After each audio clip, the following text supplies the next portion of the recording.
Hello दोस्तों, स्वागत है आप सबका एक बार फिर हमारे यूट्यूब चैनल ई टीचर में। दोस्तों बात करेंगे इस वीडियो में राज्य सरकार द्वारा यानी राज्य निर्वाचन आयोग राजस्थान द्वारा 90 यानी 90 नगरीय निकाय के आम चुनाव कार्यक्रम की घोषणा की जा चुकी है। साथ ही प्रदेश में आचार संहिता भी लागू हो चुकी है।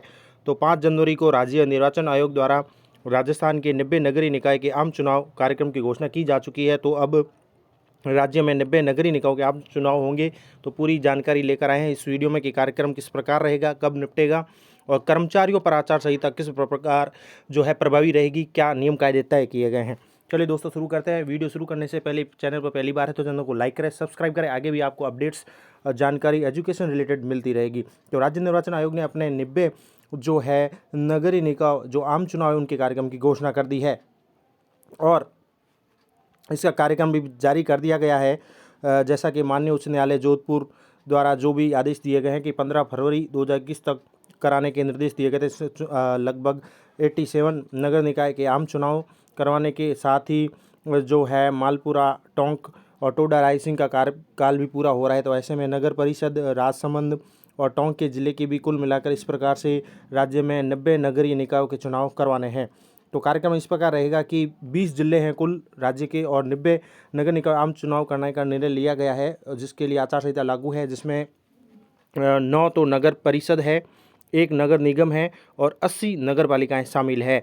इस प्रकार से 90 कुल निकाय हो जाते हैं जिनके चुनाव इस प्रकार रहेंगे। चुनाव के कार्यक्रम की घोषणा इस प्रकार है कि लोक अधिसूचना जारी करने की तिथि 11 जनवरी से शुरू है, सोमवार से, और नामांकन पत्रों को प्रस्तुत करने की तिथि अंतिम तिथि है और वो है 15 जनवरी। प्रत्येक दिवस को प्रातः 10:30 से 3 बजे तक है दोपहर। और नामांकन पत्रों की समीक्षा की तिथि 16 जनवरी है। अभ्यर्थता वापस लेने की तिथि 19 जनवरी है, मंगलवार 3 बजे तक।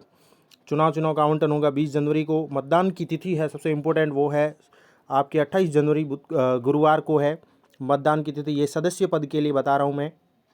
तो सदस्य पद के लिए मतदान की तिथि 28 जनवरी को होगी। जैसे नगर पालिका के सदस्य पद जो भी चुने जाते हैं, वार्ड पार्षद वगैरह, मतदान 28 जनवरी को होगा। मतदान का समय रहेगा प्रातः 8 बजे से शाम 5 बजे तक। मतगणना होगी आपकी 31 जनवरी को प्रातः 9 बजे से शुरू हो जाएगी। ये सदस्य पद के लिए है कार्यक्रम चुनाव में। इसके साथ ही अध्यक्ष पद के लिए भी इसी प्रकार की लोक सूचना जारी करने की तिथि 1 फरवरी है और नामांकन पत्रों को प्रस्तुत करने की अंतिम तिथि रहेगी वो 2 फरवरी है, प्रातः 10:30 से 3 बजे तक।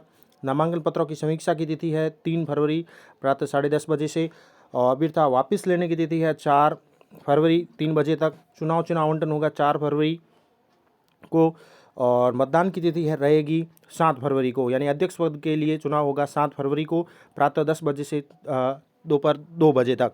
और मतगणना होगी अध्यक्ष पद के लिए, वो होगी 7 फरवरी को ही, मतदान समाप्ति के तुरंत पश्चात रविवार को।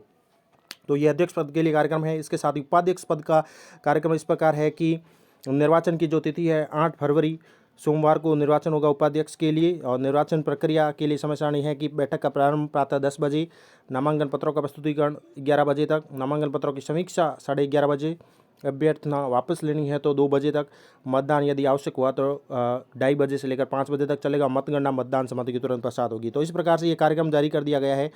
सदस्य पद के लिए चुनाव होंगे आपके 28 जनवरी को और जो है इसकी गणना होगी 31 जनवरी को। अध्यक्ष पद के लिए जो होगा चुनाव वो है आपके 7 फरवरी को और मतगणना की तिथि है वो 7 फरवरी है। तुरंत मतदान समाप्ति के पश्चात इसकी गणना की जाएगी। इसके साथ ही उपाध्यक्ष के लिए 8 फरवरी को निर्वाचन की तिथि तय की गई है और मतदान जो गणना होगी वह मतदान समाप्ति के तुरंत पश्चात हो जाएगी। तो ये महत्वपूर्ण कार्यक्रम जारी किया गया है। मतदाताओं के लिए भी महत्वपूर्ण सूचनाएँ हैं। इलेक्ट्रॉनिक वोटिंग मशीन से कार्यक्रम होगा, यानी पूरा कि जो हमारा मतदान का प्रोसेस चलेगा वो ईवीएम वोटिंग मशीन जो होती है उससे होता है, तो उसी से होगा। इन चुनाव में भी मतदान का समय प्रातः 8 बजे से 5 बजे तक निर्धारित किया गया है राज्य निर्वाचन आयोग द्वारा। और इसके साथ ही मतदाताओं की पहचान के लिए जो है 11 तरह के जो दस्तावेज है वो प्रस्तुत करने होते हैं, जैसे कि ड्राइविंग लाइसेंस है, पासपोर्ट है, आधार कार्ड, जो भी होते हैं फ़ोटो युक्त पहचान पत्र, वो वैलिड रहेंगे इस बार भी। और इसी प्रकार से चुनाव कार्य हेतु नियोजित कार्मिकों के लिए बड़ी व्यवस्था ये है कि इसमें लगभग 30,000 कार्मिकों की आवश्यकता रहेगी। तो चुनाव में ड्यूटी भी लगेगी कार्मिकों की। इसके साथ ही चुनाव खर्च की सीमा निर्धारित की गई है, वो है नगर निगम सदस्य के लिए 2.5 लाख रुपए, नगर परिषद सदस्य के लिए 1.5 लाख रुपए और नगर पालिका सदस्य के लिए 1 लाख रुपए निर्धारित की गई है। खर्च का विवरण परिणामों की घोषणा 15 दिवस के भीतर जो भी प्रक्रिया है वो संबंधित जिला निर्वाचन अधिकारी या उसके द्वारा जो अधिकारी है उसको प्रस्तुत करना आवश्यक होता है। इसके साथ ही लाउड स्पीकर के उपयोग की जो लिखित अनुमति लेकर आप कर सकते हैं। और इसके साथ इसका प्रयोग रात्रि 8 बजे से प्रातः 8 बजे तक पूर्ण प्रतिबंध रहेगा। तो ये पूर्ण आचार संहिता में मुख्य बातें कही गई है। मतदाताओं जो है पर्सनल विद डिसेबिलिटी दिव्यांगजन उनके लिए विशेष सुविधा रहेगी। कोविड-19 संक्रमण से बचाव के लिए गाइडलाइन का पूरा पालन करना, ये भी ध्यान रखें चुनाव में। और आदर्श आचार संहिता लागू हो चुकी है। तो कर्मचारियों के लिए महत्वपूर्ण बात यह है कि चुनाव कार्यक्रम की घोषणा के साथ ही निकाय में जो क्षेत्र है वहाँ पर आदर्श आचार संहिता तुरंत प्रभाव से लागू हो गई है, जो चुनाव प्रक्रिया समाप्ति तक लागू रहेंगे। आयोग द्वारा राज्य सरकार को आदर्श आचार संहिता की प्रभावी जो पालना के लिए निर्देश दिए गए हैं।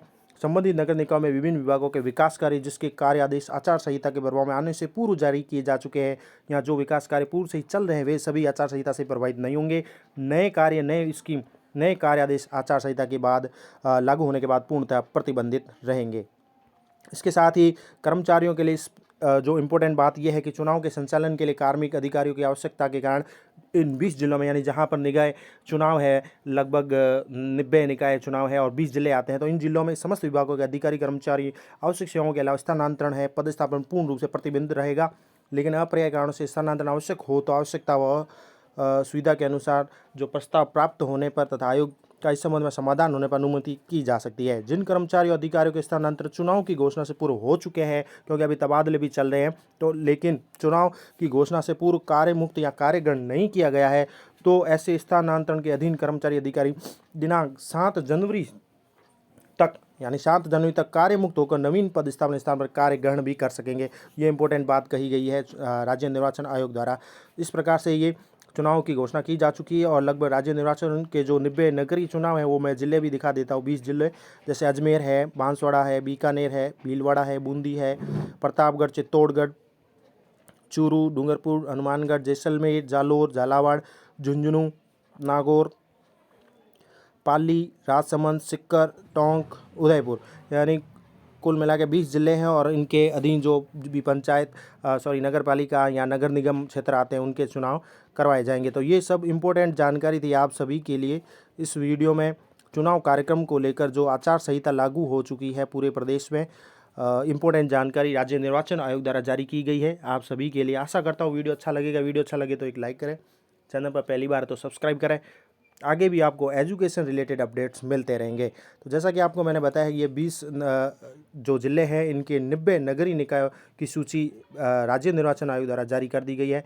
यहाँ पर चुनाव संपन्न करवाया जाएगा राज्य सरकार द्वारा। Thank you for watching our channel E teacher.